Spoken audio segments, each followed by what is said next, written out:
Bien, ¿qué tal? Este es material para la sesión séptima del curso Historia de la Filosofía 7, extrañamente llamado Hegel y el siglo XIX, del Colegio de Filosofía de la Facultad de Filosofía y Letras de la UNAM. Entonces, este material es para leer la introducción de la fenomenología del espíritu. No voy a entrar en mayores preliminares. Eh, Lo primero que diré es que la introducción propiamente a la fenomenología no introduce toda la obra, ¿no? Sino que solo, grosso modo, los primeros tres capítulos, ¿no? Y quizá también partes del capítulo quinto. Eh, Esto obedece a lo que ya hemos comentado, la estructura o falta de estructura, la peculiar estructura o peculiar falta de estructura de la fenomenología del espíritu como un todo, obedece a las circunstancias de creación de la fenomenología del espíritu, desde luego también, y digamos que tiene que ver con eh, esta mm, creación casi eh, eh, desde sí misma de la fenomenología, podríamos decirlo así.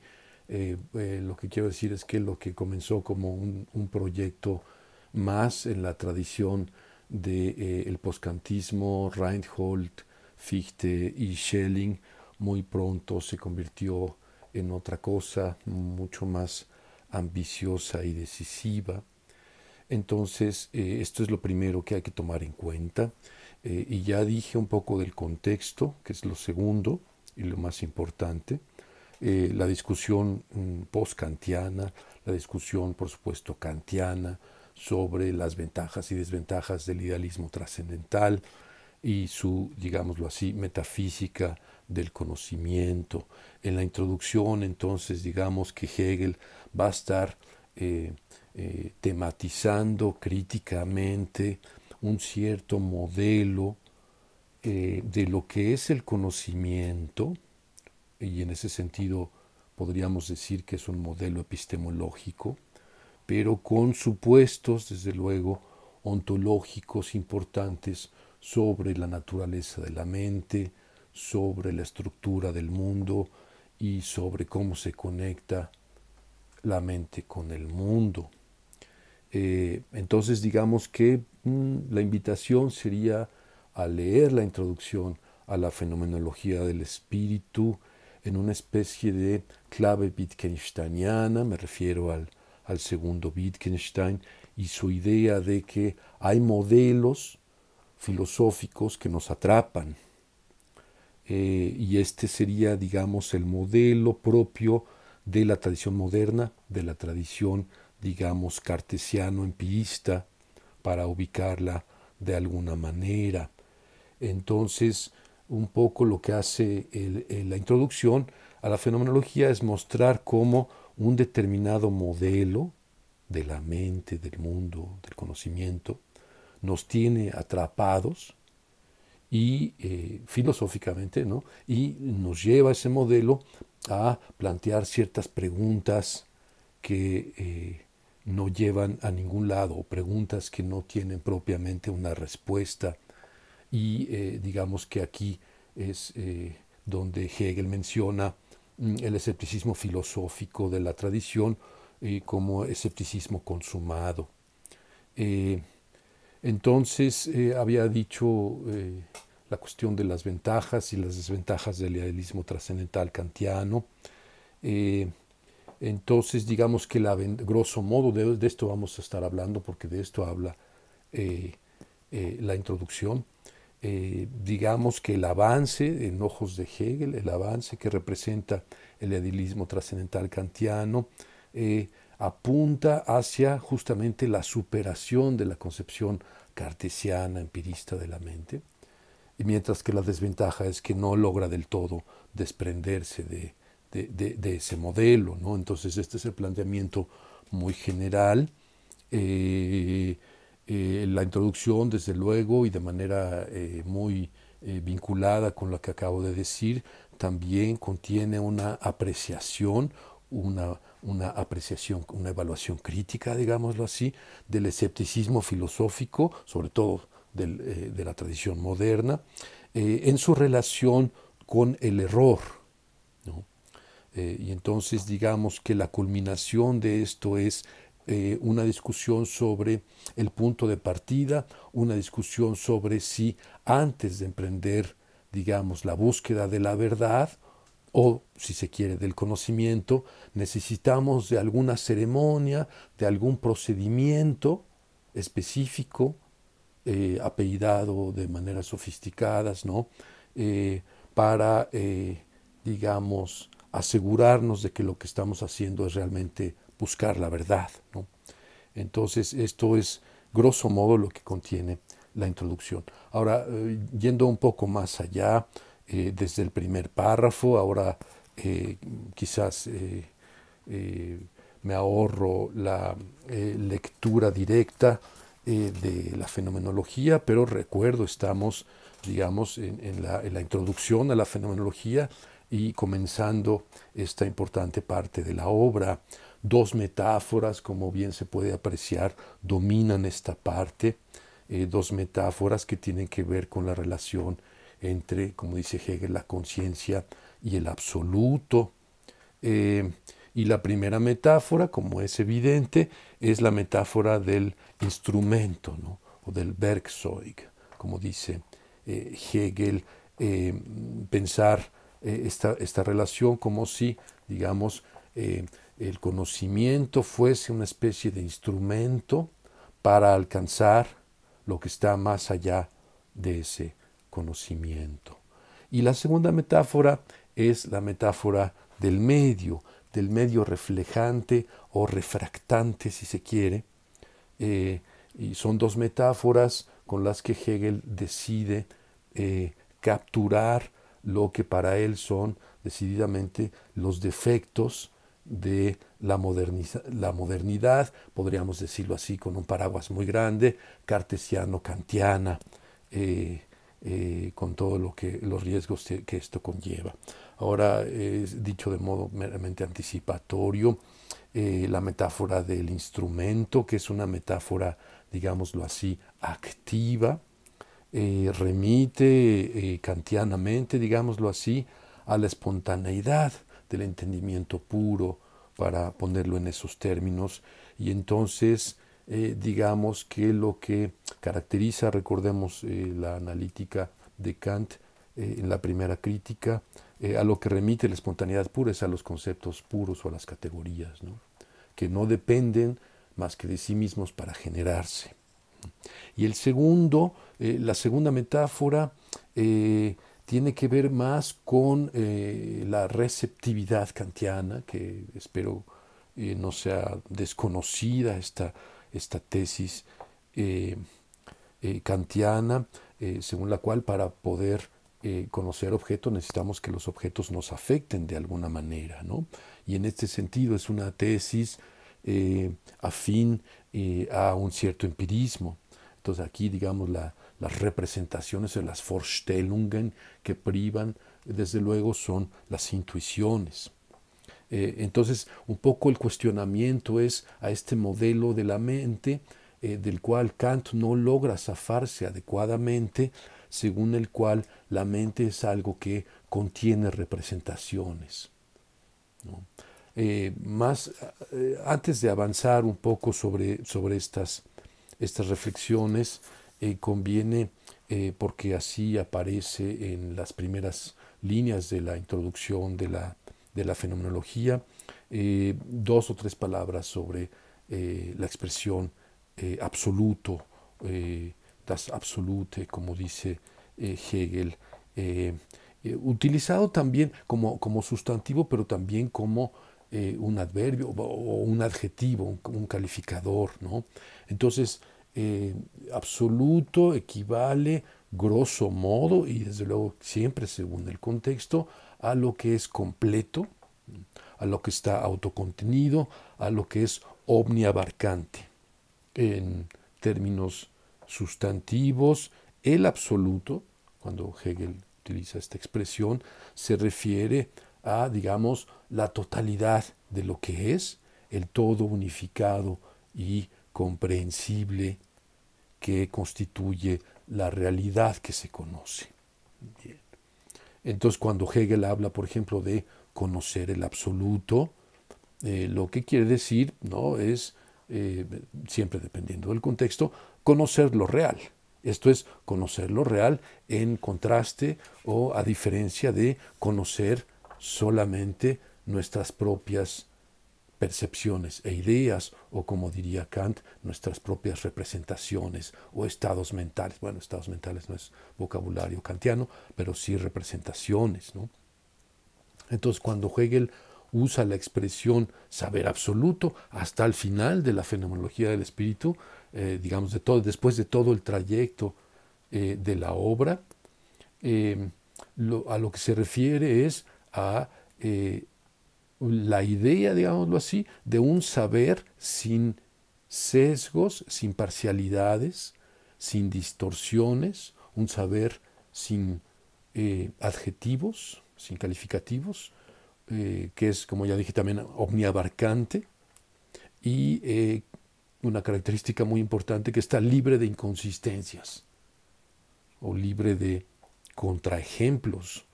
Y aquí entonces a lo que se opone absoluto en la expresión saber absoluto es a justamente lo relativo, lo calificado, lo condicionado, lo abstracto, la terminología, en fin, lo parcial.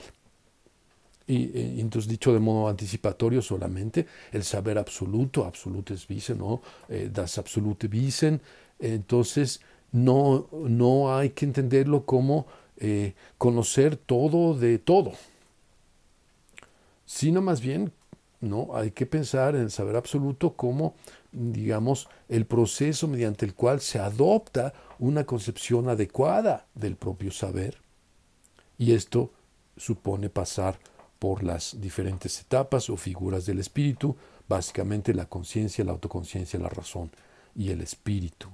Es decir, no hay tal cosa como una concepción adecuada del saber, que es lo que se, digamos, logra en el espíritu absoluto, independientemente de un proceso formativo, ¿no? Y esto es sumamente importante, como podrán apreciar.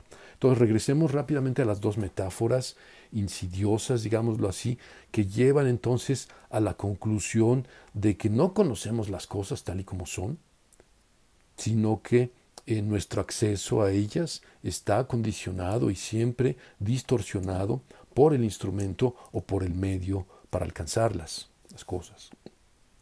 Entonces, digamos, de la observación, que aparentemente es una observación inocua, de que cada uno de nosotros como personas, o cada una de nosotras como personas, ¿no?, tiene, entre comillas, una mente, así como cada cual tiene, entre comillas, un cuerpo, ¿no?, de la observación de que cada uno de nosotros tiene una mente que contiene ella representaciones, ¿no?, sensaciones, percepciones, conceptos, más generalmente podríamos decir creencias, ¿no?, y contrastadamente deseos, aspiraciones, o lo que antes se llamaba voliciones, ¿no? ¿Y quién podría dudar de que, ¿no?, que tenemos una mente?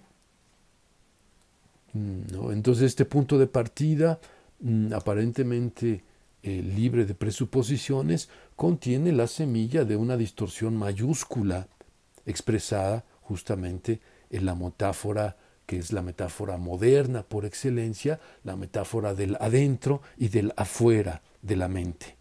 Entonces, aquí está el modelo que nos tiene cautivos, ¿no es cierto?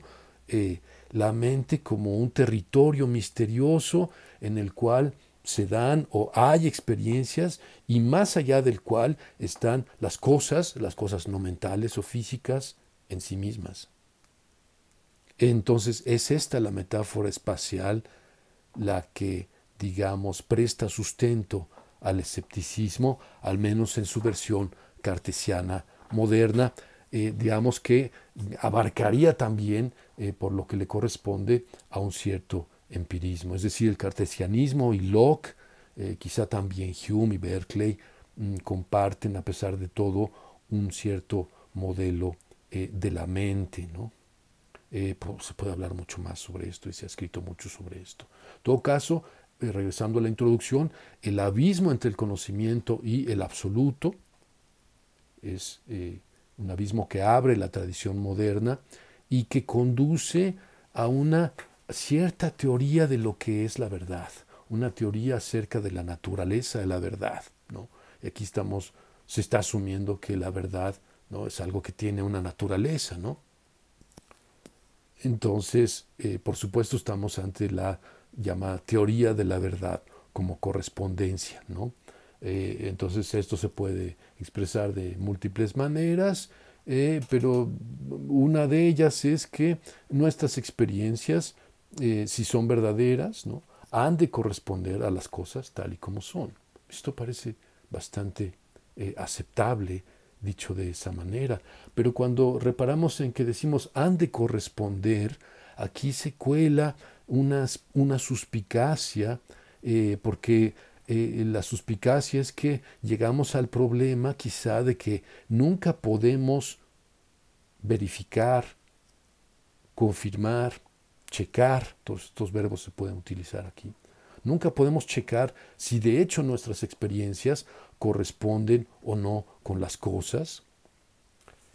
Y además, en este modelo de la mente, ¿no?, podemos hablar mucho más sobre esto. Todo lo que podemos conocer de manera inmediata, importa mucho aquí inmediato, ¿no?, conocer de manera inmediata, son nuestras propias experiencias, ¿no?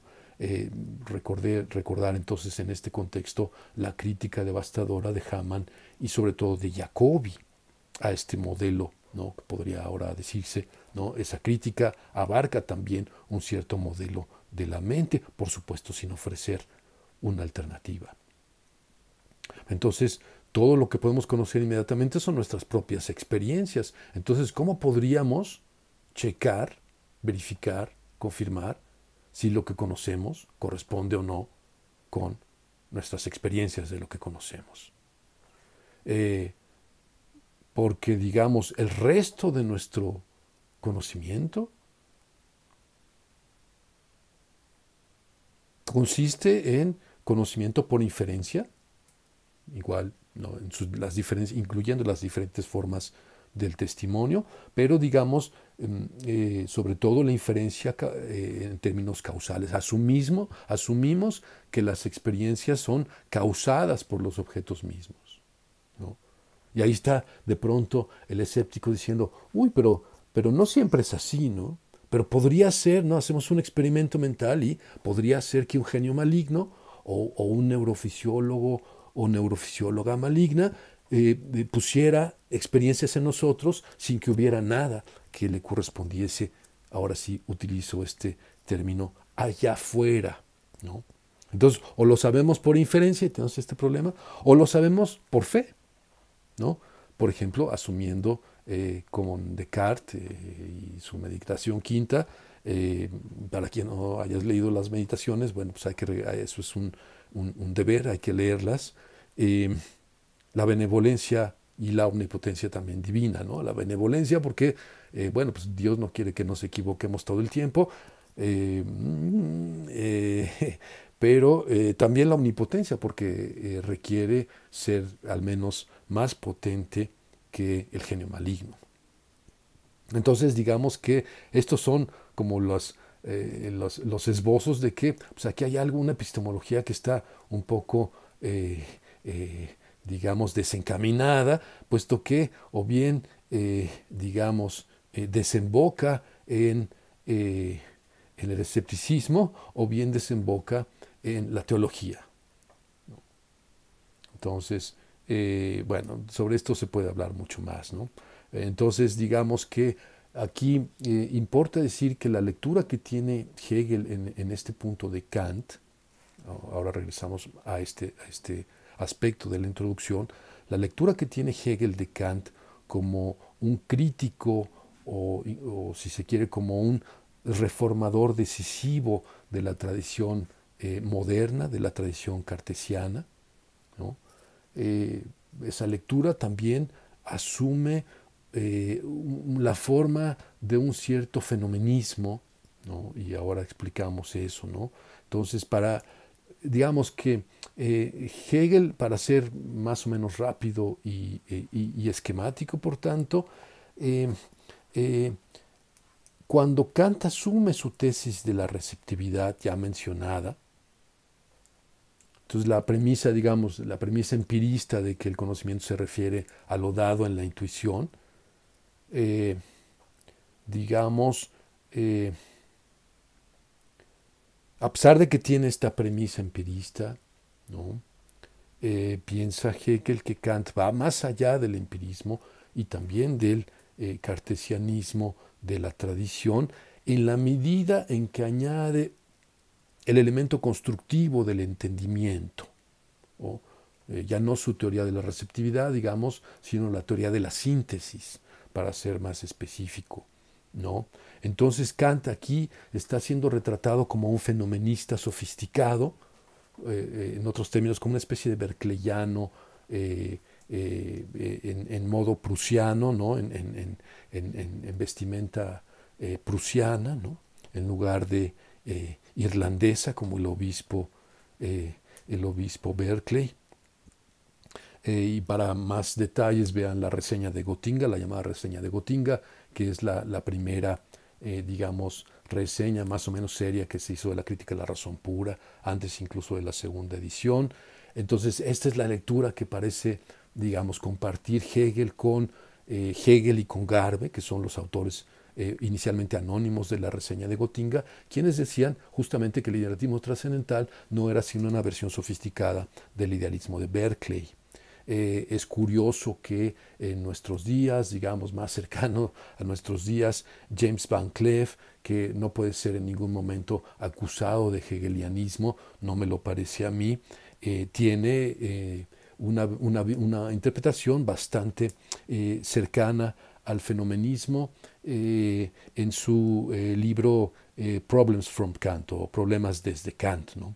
Entonces importa decir, ¿no? Como algo para una clase de historia de la filosofía, que estas no son las únicas versiones digamos, las únicas interpretaciones de la distinción entre fenómenos y cosas en sí. Entonces, Kant no es necesariamente el fenomenista que tanto Van Cleef como Hegel representan, ¿no?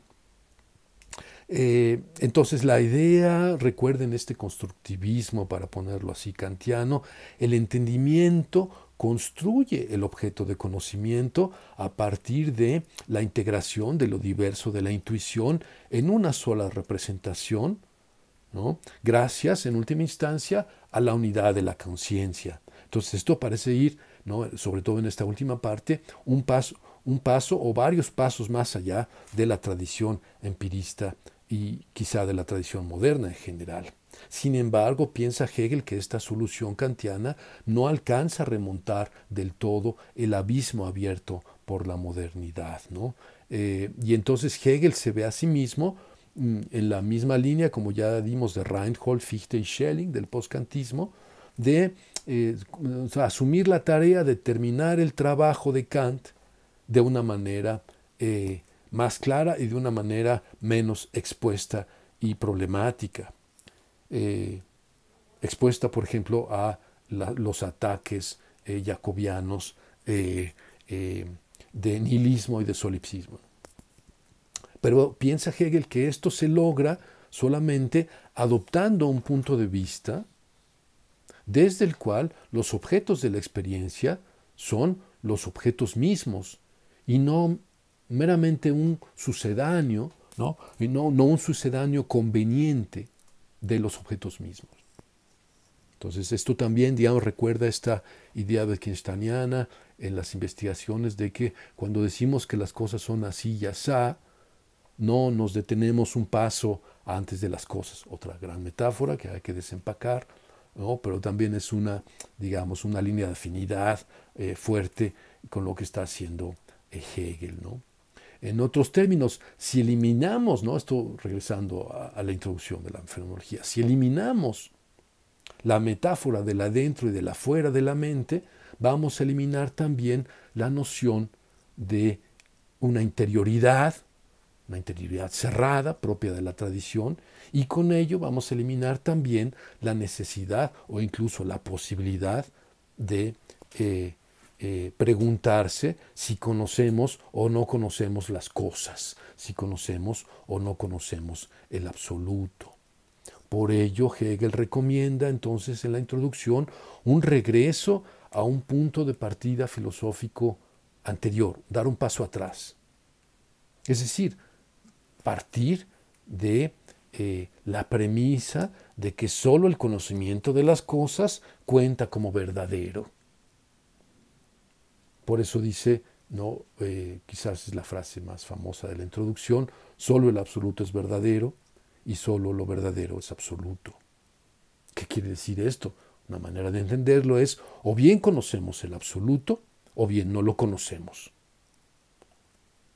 O sea, en otros términos, o bien el conocimiento no requiere defensa filosófica, por ejemplo, contra el escepticismo, para ser el conocimiento que es, o bien el escepticismo ha ganado ya la partida filosófica, ¿no?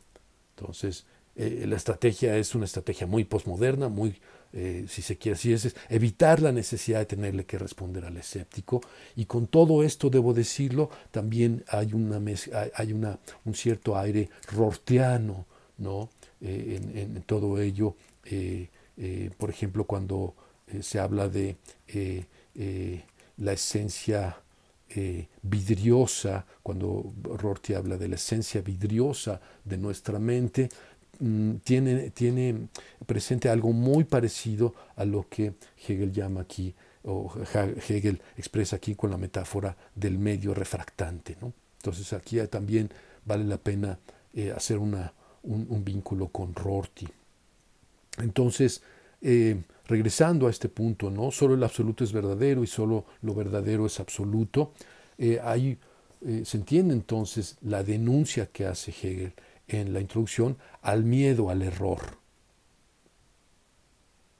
Entonces, más que el error mismo, el problema es el miedo al error. Ese es el defecto principal de la tradición moderna. El error es el miedo al error. El miedo al error es el miedo, dice Hegel, a la verdad, ¿no?